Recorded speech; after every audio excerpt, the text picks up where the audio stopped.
There is a place up the street.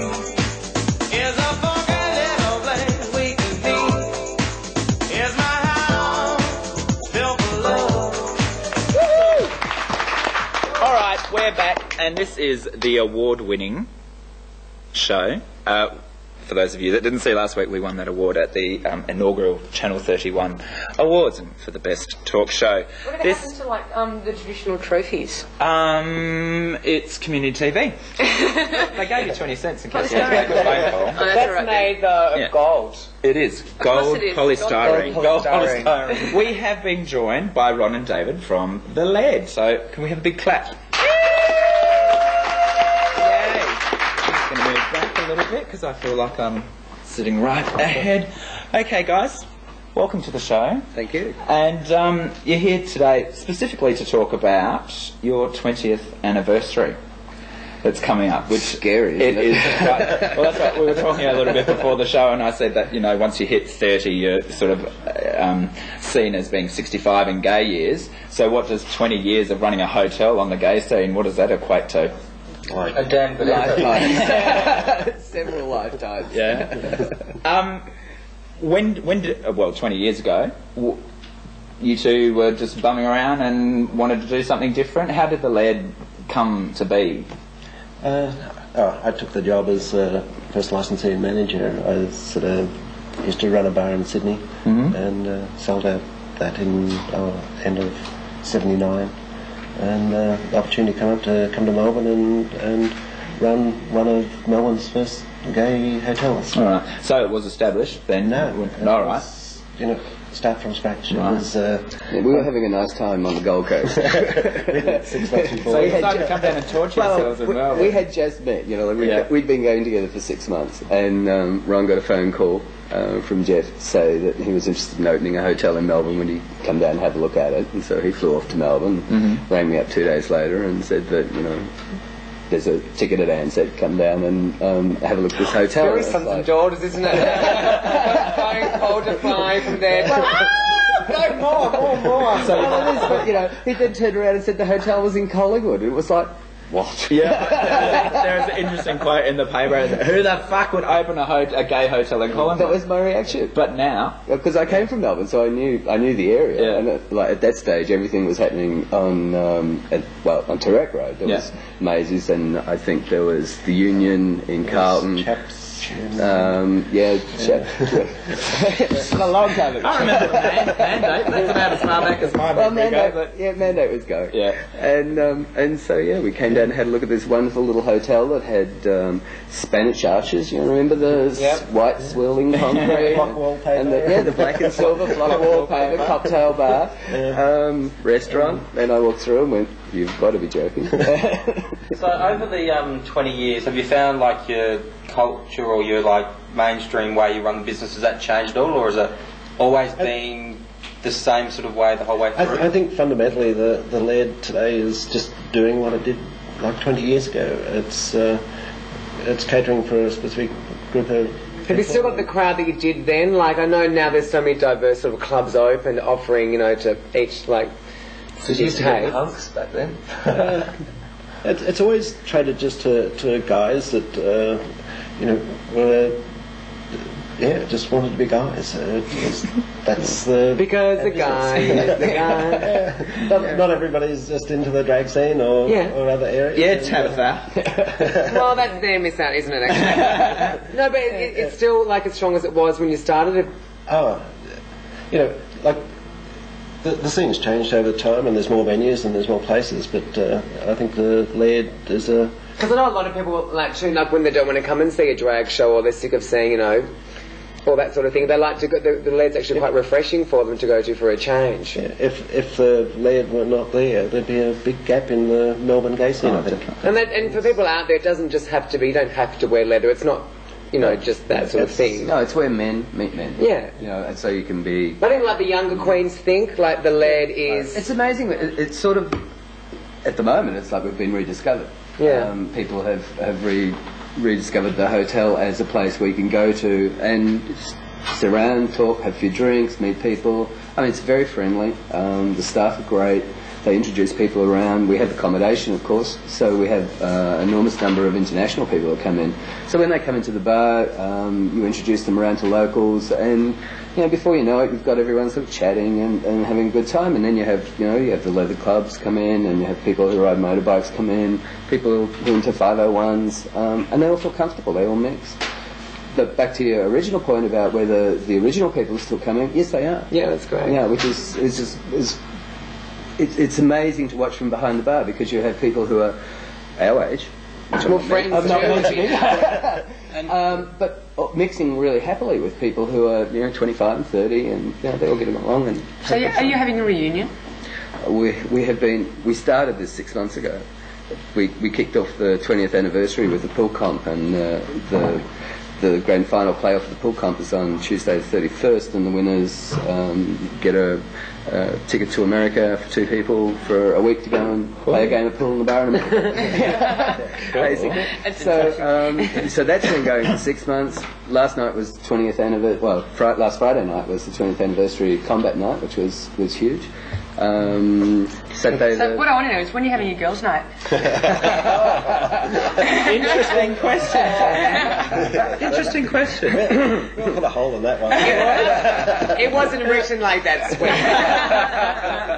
I'm going to try. Yeah, good try. All right. Well, sorry. But the reunion night is a special night for us, because, like, over the years, I think, like, the Lairde has been around a long time, and it was the first meeting place for what became the Victorian AIDS Council, and that's also the business. Yeah, a lot of people have had a lot of history in the Lairde, and we're hoping to get a lot of those people back, and just to meet up with them again. It's now time, I think, that we can have a reunion. 15 years ago, if you said a reunion at the Lairde, I would not have wanted to have done one. But now, yes, we're happy to do one. There's enough of us still around, and we're still going. All right, okay. You want me to cut them off mid-sentence, do you? Stop flapping. All right, we're going to go to the news desk now. Ralph? I've got froth this time. Let's just see whether it's froth. Julie Andrews, who has said her singing days were over after a botched operation, has given voice again. She sang a number for My Fair Lady for a TV special, and reportedly clear, strong and melodic voice. Isn't that lovely? George Michael wants to he's bought a piano in which John Lennon composed Imagine for only $3.96 million. A spokeswoman for the British singer-songwriter said he wanted to keep the Steinway piano, which went under the hammer yesterday in Britain. He's just so excited to have got it at the moment that we don't know what will happen to it. He feels it's a piece of history and he wants it to stay in the UK. I wonder whether he's been good lately, hasn't he? Britney Spears will make her first visit to Australia early next year, the Singers Record Company confirmed this week. She's 18 and she's the world's best-selling solo artist, with fans snapping up more than 12 million copies of her latest album, Oops, I Did It Again. You know about that, don't you, Tabatha? The axe has finally fallen on Xena, the warrior princess. So every lesbian in Melbourne and across Australia will be mourning that. It's now seen in more than 115 countries, and it's now been cancelled. Well, it made the little-known New Zealand actor Lucy Lawless, real name Lucille Frances Ryan, I bet you didn't know that, very famous. Steve Rosenberg and Rob Tappert, also Lawless's husband. Sorry about that. The series creator and executive producer said 2 reasons caused the show's demise: a host of action-adventure copycats and less desirable time slots.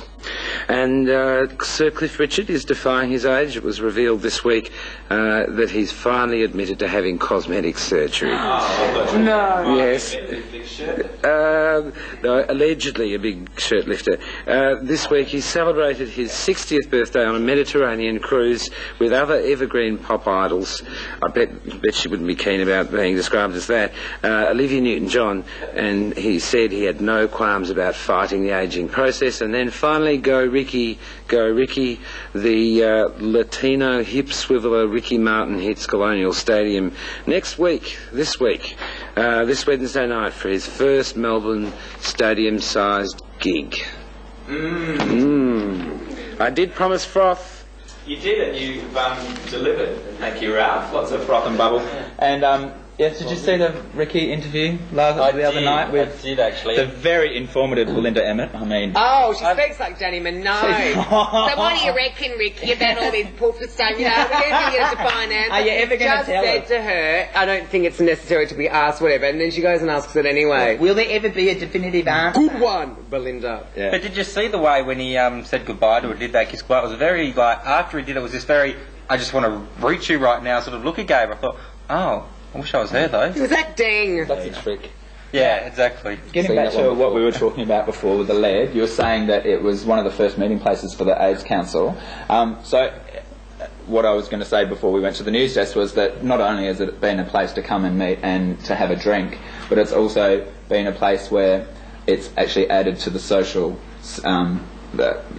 makeup of our scene in quite a serious aspect as well with HIV/AIDS. The epidemic, or I don't know if I even like to call it epidemic anymore, HIV/AIDS must have affected the Lairde over the last 20 years. Well, I think it affected all gay everybody. businesses. Absolutely. Yeah, and it went right through the whole structure of the gay lifestyle. It was probably more visible in the Lairde than it was in most places, because at that stage we were, without doubt, the biggest hotel in town.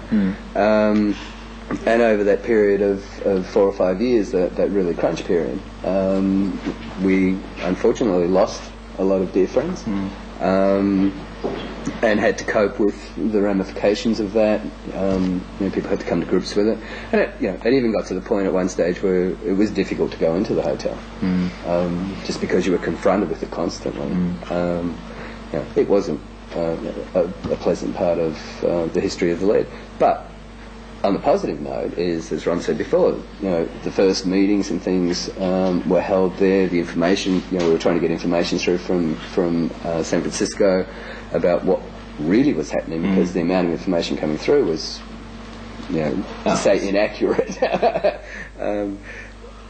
So it was, the community getting together and bonding together, and forming organisations like VAC. And Peter Knight was a regular drinker at the Lairde, and Peter Knight Centre. It did certainly have a big impact. All right. In just a short little few words, the next 20 years for the Lairde, what do you foresee for that? Probably retirement is one word. Very largely. We don't know what we're doing next week, let alone for the next 20 years. Yeah. We just take it as comes. It's there, and we're just doing it. We'll continue to provide a place where men meet men.